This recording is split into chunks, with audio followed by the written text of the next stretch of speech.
মিজোরাম থেকে বাংলাদেশি বংশোদ্ভূত 2 মার্কিন নাগরিককে আটক করা হয়েছে এবং পরে তাদেরকে দিল্লিতে ফেরত পাঠানো হয়েছে। প্রশ্ন উঠতে পারে যে ভারতে 2 জন বাংলাদেশি বংশোদ্ভূত মার্কিন নাগরিক আটক হয়েছে, তাতে আমাদের উদ্বেগের বিষয় কি?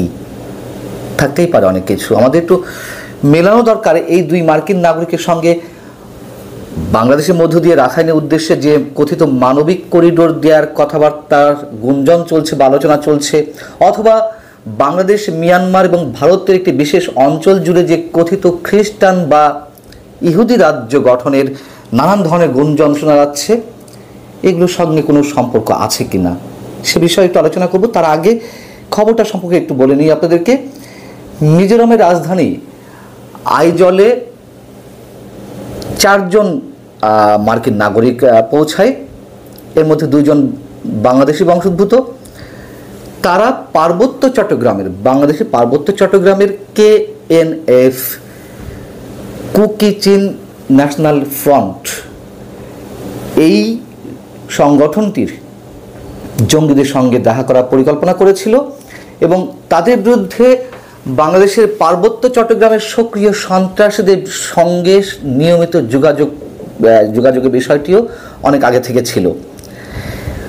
ভারতের গোয়েন্দা সংস্থা বলছে যে আটককৃতরা KNF এর নেতা নাথান বমের সঙ্গেও দেখা করতে চেয়েছিল। তাদের পরিকল্পনা ছিল, নাথান বম আপনারা জানেন যে KNF এর প্রতিষ্ঠাতা, তিনি মিজোরামে আত্মগোপন করে আছেন এতদিন। যে 2 জন বাংলাদেশি বংশোদ্ভূত নাগরিক, মার্কিন নাগরিক, তাদের 2 জনের নাম হচ্ছে ফ্রেডেরিক কুন এবং শ্যারন ক্লটফেল্টার। আর অন্য যে 2 জন, তাদের পরিচয় খুব ভালো করে জানা যায়নি, তবে তাদের মধ্যে একজন পুরুষ এবং একজন নারী। এদেরকে কেন গ্রেপ্তার করা হয়েছে? তাদের বিরুদ্ধে তো তথ্য ছিলই, আর মিজোরামে যাওয়ারও তাদের কোনো বৈধ পাসপোর্ট ছিল না, বৈধ কাগজপত্র ছিল না। ভারতের কেন্দ্রীয় গোয়েন্দা সংস্থা যেটি বলছে যে ওই 4 জন মার্কিন নাগরিক মিজোরামের রাজধানী আইজল থেকে লংতলাই জেলার সীমান্তবর্তী এলাকার বম সম্প্রদায়ের শরণার্থী শিবির পরিদর্শনের পরিকল্পনা করেছিলেন এবং তারা এও বলছে যে কুকি চিন ন্যাশনাল ফ্রন্ট গঠনে প্রাথমিকভাবে অন্তত 2 জন বাংলাদেশি বংশোদ্ভূত মার্কিন নাগরিক গুরুত্বপূর্ণ ভূমিকা পালন করেন এবং সেই 2 জনই সম্ভবত এরা, ফ্রেডেরিক কুন এবং শ্যারন ক্লটফেল্টার। তাদের বিরুদ্ধে এখনও সীমান্ত এলাকায় উস্কানিমূলক কার্যক্রমে জড়িত থাকার অভিযোগ রয়েছে। এই কারণে কর্তৃপক্ষ দ্রুত তাদের বিরুদ্ধে ব্যবস্থা নিয়েছে। এই হচ্ছে তাদের আটকের খবর এবং কারা আটক হয়েছেন। কুকি চিন ন্যাশনাল ফ্রন্ট সম্পর্কে তো আমরা গত কয়েক বছর ধরে অনেক কিছুই জানছি।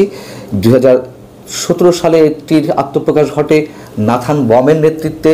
নাথান বম আমাদের ঢাকা বিশ্ববিদ্যালয়ের চারুকলা ইনস্টিটিউটে পড়াশোনা করেছেন, সেটিও আমরা জানি, এবং এটিকে নিষিদ্ধ ঘোষণা করা হয় আওয়ামী লীগ সরকারের সময়। তারা শুরুর দিকে চট্টগ্রামের রাঙ্গামাটি, বান্দরবান, খাগড়াছড়ির বিভিন্ন অঞ্চলে লুটতরাজ, মুক্তিপণ আদায় করা, হত্যা, এই ধরনের নানান অপরাধমূলক কর্মকাণ্ডের সঙ্গে জড়িত ছিলেন এবং সর্বশেষ তারা খুব বেশি করে আলোচনায় আসে 2024 সালে, আপনাদের নিশ্চয় মনে আছে, বান্দরবানের থানচি এবং রুমাতে দিনে দুপুরে যে ব্যাংক ডাকাতি হয়েছিল, 2টো ব্যাংক ডাকাতি, সেই ঘটনায় আরও বেশি করে তারা আলোচনায় আসে। এখন কুকি চিন ন্যাশনাল ফ্রন্টের উদ্দেশ্য কী ছিল? তারা একটি স্বাধীন রাষ্ট্র কায়েম করবে, খ্রিস্টান রাজ্য।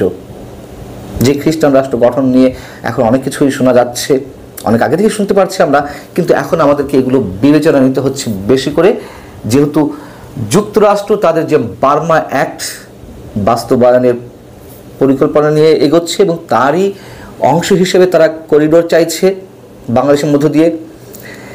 সেই সব জায়গা থেকে এই বিষয়গুলো নতুন করে আলোচনায় আসছে। কুকি চিন ন্যাশনাল ফ্রন্ট অস্ত্র পায় কোত্থেকে?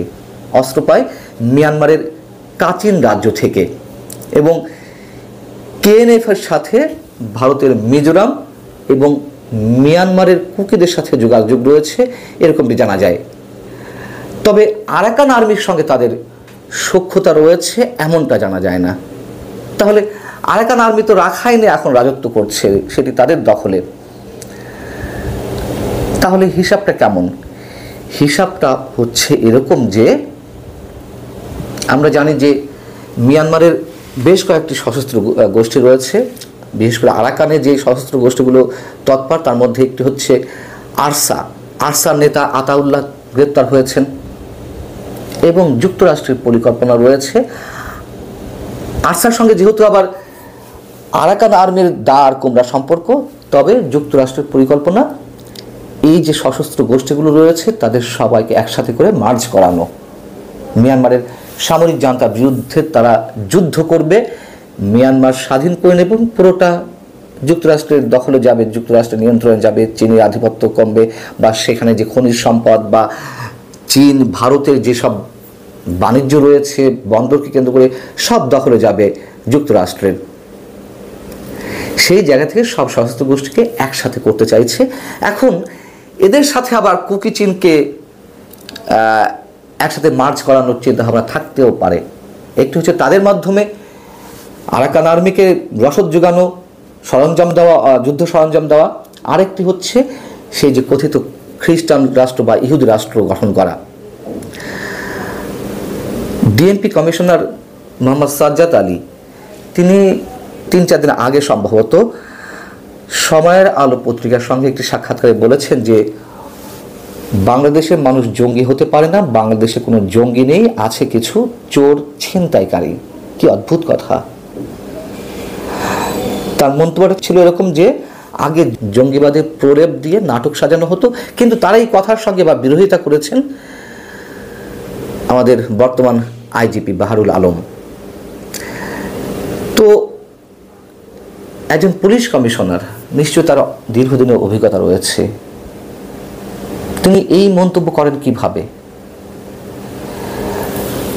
শায়েখ আব্দুর রহমান, বাংলা ভাইরা এরা তার মঙ্গল গ্রহ থেকে আসেনি, অথবা যুক্তরাষ্ট্র, কানাডা, অস্ট্রেলিয়া থেকে আসেনি, তারা তো এদেশেই জন্ম নিয়েছিলেন। তাদের যে জেএমবি, তাদের যে জঙ্গি কর্মকাণ্ড সেগুলো সম্পর্কে আমরা জানি না। তারপরে আবার আওয়ামী লীগের সময় তো অনেক ধরনের জঙ্গি কার্যক্রম ঘটেছে। হ্যাঁ, কিছু নাটক সাজানো হয়েছিল, এটা আমিও নিজেও স্বীকার করি। তাই বলে জঙ্গি নেই, কখনো জঙ্গি ছিল না, এই কথা তিনি বলেন কিভাবে, কাদের খুশি করতে, সেগুলো আমরা বুঝি।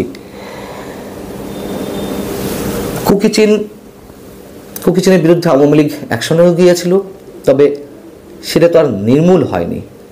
সেই জায়গা থেকে আমাদের এখন এই হিসাবগুলো, বা ভারতে যে 2জন বাংলাদেশি বংশোদ্ভূত মার্কিন নাগরিক আটক হলেন কুকি চীনের সঙ্গে সম্পৃক্ততার অভিযোগে, সেটি আমাদের উড়িয়ে দেওয়ার একেবারে কোনো ভিত্তি থাকতে পারে না, বরং এই সময়ে এসে যথেষ্ট বিবেচনার সঙ্গে নিতে হবে আমাদেরকে বিষয়গুলো। আল্লাহ হাফিজ, ভালো থাকুন সব।